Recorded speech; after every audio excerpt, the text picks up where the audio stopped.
আমরা আজকে আমরা করবো আম পোড়া শরবত। তো দেখতেই পাচ্ছি এখানে আমগুলো আমরা ধুয়ে নিয়েছি। এখন চলো গ্যাসে আমগুলো পুরানো যাবে। তো এই যে আমরা গ্যাসে দেখতে পাচ্ছ আমগুলো দিয়ে দিয়েছি। এখন 5 মিনিট পুড়বে, তারপর আমরা আম পোড়া শরবতটা তৈরি করব।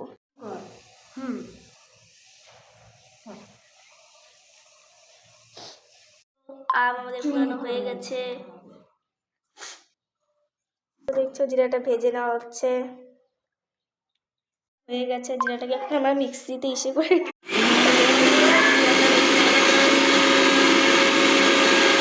তো আমাদের জিরা গুঁড়া করা হয়ে গেছে। তো দেখতেই পাচ্ছ আমি এখান থেকে বিট লবণ কিনে আনলাম আম পোড়াতে দেওয়ার জন্য। দেখতেই পাচ্ছ আমগুলো এখন আমরা ছুলে নেব।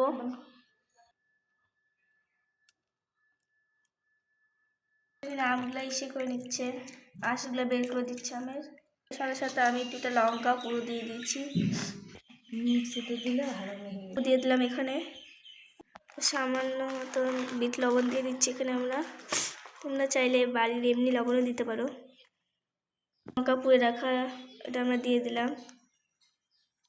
তো এখানে আমরা ধনিয়া গুঁড়া এবং সামান্য পরিমাণে চিনিও দিয়ে দিচ্ছি। তো আমরা ছেঁকে নিচ্ছি আম পোড়াটাকে। তো আমাদের রেডি আম পোড়া শরবত। সবাই বাড়িতে ট্রাই করো, দারুণ।